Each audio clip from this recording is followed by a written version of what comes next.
سیرت النبی صلی اللہ علیہ وسلم پر ہماری بات چل رہی ہے۔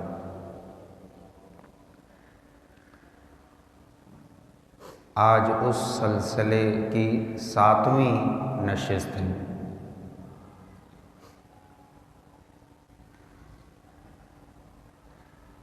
آخری گزشتہ جمعے میں جو بات ہوئی وہ خاندان نبوت کی عظمت، خاندان نبوت کی شان پر بات چل رہی۔ آپ صلی اللہ علیہ وسلم کا جو پیچھے کا نسب ہے، اللہ نے آپ کے لیے خاندان بھی عظمت والا چنا، شان والا چنا۔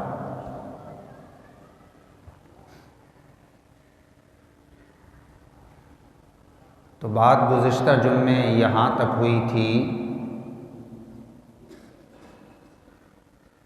کہ عبد المطلب کے زمانے میں ایک ریت کا طوفان آیا، زمزم کا کنواں اس میں دب گیا۔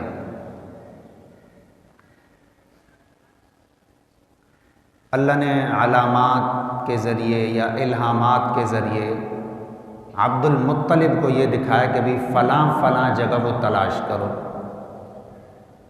عبد المطلب نے تلاش کر لی، وہ جو جانور ذبح کیا گیا، کھدائی کرنے لگے اس خاص مطلوبہ مقام پر، تو قریش والے جمع ہو گئے، اختلاف ہو گیا۔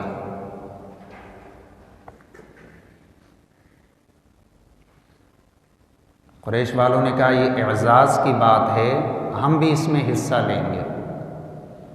عبد المطلب نے کہا کہ خواب میں نے دیکھا، یہ اعزاز میرے گھرانے کا ہے، اللہ کی طرف سے اشارہ ہے، لہٰذا مجھے میرے گھرانے کو یہ کام کرنے دو۔ کہا نہیں۔ عبد المطلب نے بیٹوں کو کہا، ماشاءاللہ تقریباً 11 بیٹے تھے عبد المطلب کے، کچھ کو کہا کہ تم ان کو مشغول رکھو، ان کے ساتھ بحث ویس کرتے رہو، اور 2-4 بیٹوں کو کہا کہ تم میرے ساتھ لگ جاؤ، ہم کھدائی شروع کرتے ہیں۔ یہ سلسلہ چلتا رہا، بحث مباحثہ ہوتا رہا۔ کچھ بیٹے قریش والوں کے ساتھ بحث کرنے میں لگے رہے، اور کچھ جو ہے وہ عبد المطلب کے ساتھ کھدائی میں لگے رہے۔ اسی بحث و مباحثے میں گیلی مٹی نظر آ گئی۔ عبد المطلب نے ایک دم اللہ اکبر اللہ اکبر کی صدا بلند کی اور کہا دیکھو لوگوں، ابھی جھگڑا نہیں کرو، گیلی مٹی نظر آ گئی ہے، اس کے نیچے زمزم کا کنواں ہے، اب تو یہ اعزاز ہمارا ہے اور اس کو پایا تکمیل تک ہمیں پہنچانے دو۔ قریش والوں نے کہا نہیں، ہم نہیں مانیں گے، ہم سب مل کر اس میں حصہ لیں گے۔ جھگڑا بڑھ گیا، اس مسئلے کا حل کیسے کریں؟ کچھ لوگوں نے رائے دی کہ وہ جو مدینہ کی مشہور کاہنہ عورت ہے اس کے پاس جاتے ہیں، اس سے فیصلہ کراتے ہیں۔ کاہن ہوتے ہیں جن کے قابو میں جنات ہوتے ہیں، آج کل کے زمانے میں ہم لوگ اس کی اصطلاح استعمال کرتے ہیں عملیات والے، فراڈ اس میں زیادہ ہوتا ہے، لیکن اس زمانے میں چونکہ اب تو اللہ کا کلام ہے، نبی علیہ الصلوۃ والسلام کی تعلیمات ہے، اس زمانے میں تو لوگوں کے پاس اور کوئی ذریعہ نہیں تھا نا، تو لوگ بھائی کیا کریں، مشورہ لینے کے لیے کاہنوں کے پاس چلے جاتے۔ آج کے دور میں جب اللہ کی کتاب ہو، نبی علیہ الصلوۃ والسلام کی تعلیمات ہوں، سب ہدایات ہوں، تو پھر ایسے لوگوں کے پاس جانا یہ نامناسب بات ہے۔ کہا کہ جی وہ کاہنہ عورت ہے، اس کے پاس چلتے ہیں، اس سے فیصلہ کراتے ہیں۔ چنانچہ مکہ سے یہ قریش والے، عبد المطلب اور باقی قریش والے، یہ سب گئے مدینہ۔ بڑی قربانیوں کے نتیجے میں کوئی کام حاصل ہوتا ہے۔ یہ سب کچھ جو ہو رہا ہے، مقصد یہ ہے کوئی بھی عظمت والا کام قربانی اور محنت کے بغیر نہیں ہوتا۔ مکہ سے یہ گئے مدینہ، کئی دن کا سفر طے کر کے گئے، اس کام کو اسی جگہ چھوڑ دیا۔ اچھا، جب مدینہ پہنچے تو پتہ چلا کہ وہ عورت کسی کام کے سلسلے میں خیبر گئی ہوئی ہے۔ پھر یہ لوگ مدینہ سے خیبر گئے صرف ایک مسئلے کے حل کے لیے کہ بھی زمزم کے کنویں کی کھدائی میں اختلاف ہو گیا ہے، اس کو حل کیسے کیا جائے۔ مکہ سے مدینہ آئے، پتہ چلا وہاں وہ عورت نہیں ہے، کاہنہ۔ پھر مدینہ سے خیبر گئے۔ راستے میں مدینہ اور خیبر کے درمیان ایسی صورتحال پیش آئی کہ پانی وغیرہ ان کے پاس ختم ہو گیا، پینے کا پانی بھی نہیں ہے کسی کے پاس، طہارت تو الگ بات ہے۔ قافلہ روک دیا، کہا کہ جی پانی وانی تلاش کرو۔ کوئی ایک طرف گیا، کوئی دوسری طرف گیا۔ تو اس دور میں پانی کی تلاش کا یہی طریقہ ہوتا تھا، دائیں بائیں لوگ پھیل جاتے، کہیں نہ کہیں کوئی چشمہ، کوئی کنواں، کوئی گھاٹی نما بارش کا پانی کہیں جمع ہوا ہو، تو چاروں طرف لوگ پھیل گئے۔ عبد المطلب بھی ایک طرف چلے گئے، اپنی اونٹنی کو بھی چھوڑ دیا۔ تو ایک جگہ عبد المطلب نے دور سے دیکھا کہ اس کی اونٹنی نیچے بیٹھی ہے اور زمین کو چاٹنے کی یا اس کو کوشش کر رہی ہے کچھ کھودنے کی۔ تو عبد المطلب گئے، دیکھا کہ وہاں مقصد گیلی مٹی نظر آئی۔ عبد المطلب نے قریش والوں کو آواز دی کہ ادھر آؤ، یہاں نیچے کوئی کنواں ہے یا کوئی چشمے کا پانی ہے۔ تو وہاں کھدائی کی، پانی نکل آیا۔ سارے قافلے والوں نے پانی پیا، سیراب ہو گئے، ضرورت کے لیے بھی پانی لے لیا۔ پھر خیبر چلے گئے۔ کاہنہ سے ملاقات ہوئی، ساری صورتحال اس کے سامنے رکھی کہ بھئی یہ معاملہ ہے، زمزم کی کنویں کی کھدائی کا معاملہ ہے، بیت اللہ کے پاس اس میں اختلاف ہوا ہے، مسئلہ حل نہیں ہو رہا، ہم آپ کے پاس آئے ہیں کہ یہ مسئلہ ہمارا حل ہو جائے، آپ کوئی مناسب بات ہمیں بتا دیں جس سے ہمارا یہ اختلاف ختم ہو جائے۔ کاہنہ نے کہا کہ راستے میں تمہارے ساتھ کوئی صورتحال اگر پیش آئی ہے تو وہ بتاؤ۔ تم مکہ سے مدینہ آئے، مدینہ سے یہاں آئے خیبر، تو کوئی خاص بات راستے کی، کوئی خاص جو تمہارے ساتھ کوئی پیش آیا ہو معاملہ، وہ بتاؤ۔ کہا کہ جی ایک معاملہ پیش آیا ہے، مدینہ سے خیبر آ رہے تھے، پانی راستے میں ختم ہو گیا، ہم نے پانی تلاش کیا، اس طرح جو ہے عبد المطلب کی اونٹنی کے ذریعے ہمیں پانی مل گیا۔ تو کاہنہ نے کہا کہ اس سے بڑی کیا دلیل مانگتے ہو، یہ اس بات کی علامت ہے کہ زمزم کے کنویں کی کھدائی بھی عبد المطلب کے گھرانے کا حق ہے۔ کاہنہ نے فیصلہ کر دیا، واپس آئے خیبر سے مکہ، قریش والوں نے بات تسلیم کر لی۔ عبد المطلب اور اس کے بیٹوں نے مل کر زمزم کے کنویں کی کھدائی کی اور دوبارہ جو ہے وہ زمزم کو اپنی سابقہ حالت پر بحال کیا۔ یہ اعزاز بھی خاندان نبوت کو حاصل ہے۔ اعزازات کی بات ہے، خاندان نبوت کی اعزازات کی باتیں اور واقعات ہیں۔ عبد المطلب نے اسی اعزاز کی وجہ سے، اللہ نے یہ اعزاز دیا، قریش والے نہیں مان رہے تھے، اللہ نے اس کے لیے اسباب پیدا کیے، یہ اعزاز میرے اور میرے گھرانے کے حق میں ہوا۔ تو عبد المطلب نے نظر مان لی کہ ایک بیٹا میں اللہ کی راہ میں قربان کروں گا۔ اس دور میں ایسے ہی ہوتے نا، لوگ نظر مان لیتے تھے، جاہلیت کا بھی دور تھا، ایک یہ رسم چلتی تھی۔ کچھ لوگ تو بتوں کے نام پر جو ہے وہ بیٹوں کو قربان کر دیتے، لیکن عبد المطلب نے یہ نظر مانی کہ میں اللہ کے لیے اللہ کے نام پر اپنے بیٹے کو قربان کروں گا۔ 11 بیٹے آپ کو میں بتا چکا، 11 بیٹوں میں سب سے چھوٹا بیٹا تھا عبداللہ۔ اور آپ کو تو یہ بات پتہ ہے، آج کل بھی یہی حالات ہیں، جس کے زیادہ بچے ہوں تو جو سب سے چھوٹا ہوتا ہے وہ والدین کو زیادہ محبوب ہوتا ہے، اور عام طور پر جس کے کوئی 8-10 بچے ہوں تو جب جو سب سے چھوٹا ہوتا ہے تو وہ عام طور پر ایسی عمر میں پیدا ہوتا ہے جب والدین بڑھاپے کی دہلیز میں قدم رکھ رہے ہوتے ہیں۔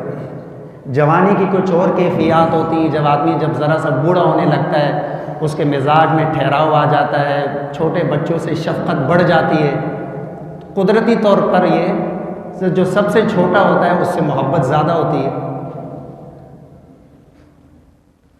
اچھا اب دیکھیں، سب سے چھوٹے بیٹے کا نام بھی عبد المطلب نے عبداللہ رکھا۔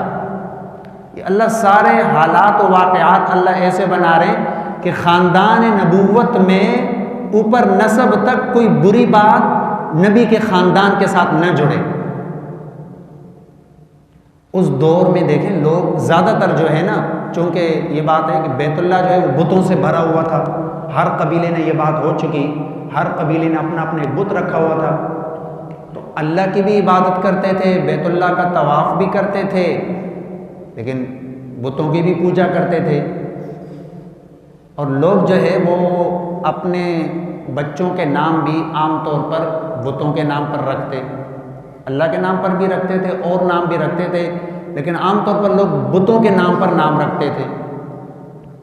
جیسے عبد العزیٰ، اب یہ لات، عزیٰ، منات یہ سب بتوں کے نام تھے۔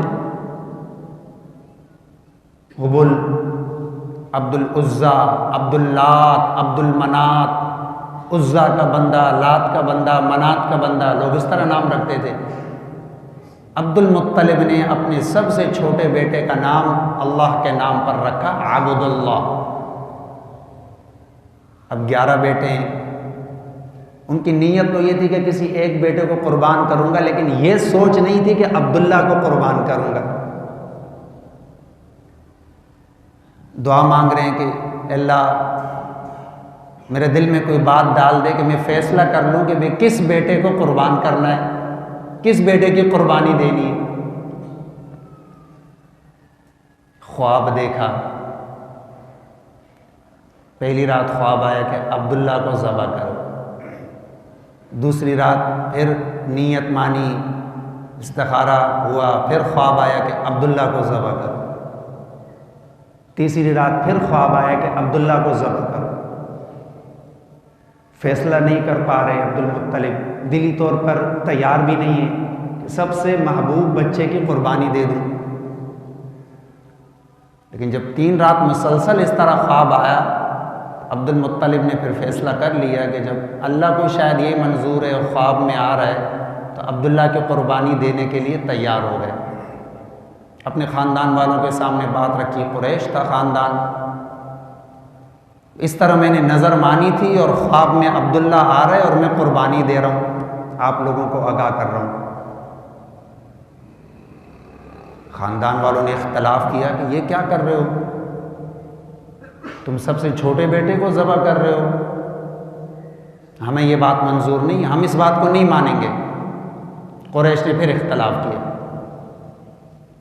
کبھی کبھی خاندان والے ہوتے ہیں معاملات، خاندان والے کبھی کبھی اختلاف بھی کرتے ہیں، جھگڑے بھی چل رہے ہوتے ہیں، کبھی کبھی کسی بات کے لیے خاندان والے کھڑے بھی ہو جاتے ہیں، ہمدردی میں بھی کھڑے ہو جاتے ہیں، آپس میں لڑ رہے ہوں گے، کوئی باہر کا آئے گا تو پھر آپس میں ایک ہو جائیں گے۔ قریش والوں نے کہا نہیں، تم عبداللہ کو ذبح کرو گے، چھوٹا معصوم بچہ کا کیا کریں؟ تو پھر کہا کہ اسی کاہنہ کے پاس چلتے ہیں، اس سے فیصلہ کراتے ہیں۔ پھر گئے، مکہ سے مدینہ، اور کاہنہ کے سامنے یہ بات رکھی کہ عبد المطلب نے نظر مانی ہے، وہ جو زمزم کے کنویں کی کھدائی ہوئی تھی اس کے بدلے میں اللہ کے لیے اپنے ایک بیٹے کی قربانی دیں گے، اور خواب میں ان کو آ رہا ہے کہ عبداللہ کی قربانی دو، عبداللہ کو ذبح کرو، اور یہ دلی طور پر راضی نہیں ہو رہے تھے۔ پھر انہوں نے فیصلہ کر لیا لیکن ہم قریش والے اختلاف کر رہے ہیں کہ نہیں، عبداللہ کو ذبح نہیں کرو، اب کیا کرنا ہے؟ کاہنہ نے کہا کہ جب تمہارے قبیلے میں کسی کا قتل ہو جاتا ہے تو اس کی کیا صورت ہے؟ اس کے بدلے میں جس قبیلے کا آدمی قتل ہوا ہے تو وہ کیا کرتا ہے بدلے میں؟ تو لوگوں نے کہا کہ اس کے بدلے میں یہ ہے کہ قاتل کے خاندان سے دیت کے طور پر 10 اونٹ لیے جاتے ہیں، 10 اونٹ لیے جاتے ہیں۔ تمہارے قبیلے نے، فلاں آدمی نے ہمارے قبیلے کا آدمی مارا ہے، یا تو خون بہا ہے یا رضامندی ہوگی تو 10 اونٹ ہے۔ تو کاہنہ نے کہا کہ ایسے کرو، قرعہ ڈالو۔ اس زمانے میں قرعہ یہ ہوتا تھا کہ تیروں میں لکھ کر جو ہے نا، تیر کسی اس کے اندر ڈال دیتے تھیلے کے اندر، پھر کوئی ایک تیر نکال دیتے۔ آج کل کے زمانے میں تو یہ کہ وہ چھوٹے چھوٹے بچے پرچیاں ڈالتے ہیں، کاغذ میں نام لکھ لیا، ہاں بھائی پرچیوں سے اٹھاؤ کس کا نام نکلا۔ اس زمانے میں یہ تیروں کے ذریعے قرآن اندازی ہوتی تھی۔ تو ایک تیر میں نام لکھا عبداللہ، ایک تیر میں لکھا 10 اونٹ، اور ایک تیر خالی چھوڑ دیا، ایسے ہی رکھ دیا۔ پہلی مرتبہ تیر نکالا تو عبداللہ کا نام نکلا، قریش والوں نے اختلاف کیا، کہا دوبارہ کرو۔ دوسری مرتبہ نکالا، دوسری مرتبہ کہا 20 اونٹ کرو، تیر میں 20 اونٹ لکھ لیے، پھر بھی عبداللہ کا نام لکھا۔ تیسری مرتبہ کہا چلو 30 اونٹ لکھو، کاہنہ کہہ رہی ہے، ایک طرف 30 اونٹ ایک طرف عبداللہ، پھر نام عبداللہ کا نکلا۔ یہ ہوتے ہوتے ہر دفعہ کر رہے ہیں، 10 بڑھاتے جا رہے ہیں، 40 50 60 70 80 90، اور ہر دفعہ نام نکل رہا ہے عبداللہ کا۔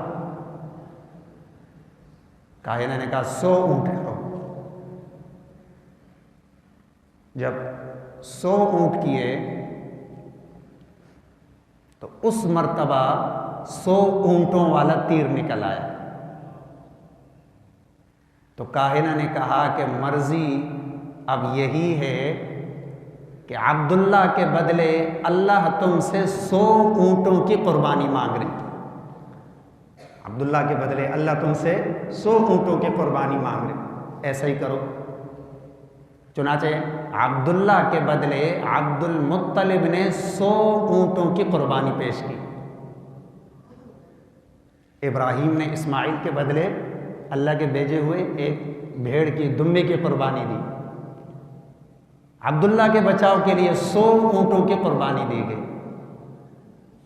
اسی لیے تو نبی علیہ الصلاۃ والسلام فرماتے ہیں، حدیث ہے، انا ابن الذبیحین، اللہ کے نبی خود فرما رہے، مطلب یہ کہ واقعے کا پس منظر بالکل ٹھیک ہے۔ انا ابن الذبیحین، کہ میں 2 ذبیحوں کا بیٹا ہوں، یعنی ایسے 2 بندے جو اللہ کی راہ میں قربان ہو رہے تھے، اللہ نے ان کی حفاظت فرمائی۔ آپ صلی اللہ علیہ وسلم فرمایا، ایک میرے دادا اسماعیل کی میں نسل سے ہوں اور ایک میرے والد عبداللہ کی نسل سے ہوں، اور دونوں اللہ کی راہ میں قربان ہو رہے تھے، اللہ نے دونوں کی حفاظت فرمائی۔ انا ابن الذبیحین۔ تو اللہ رب العزت اپنے عظمت والے نبی کو دنیا میں بھیجنے کا کس طرح انتظام فرما رہے ہیں، یہ سارے اسی کے پس منظر ہیں اور اسی کے واقعات۔ انشاءاللہ یہاں سے آگے بات چلے گی۔ وما علینا الا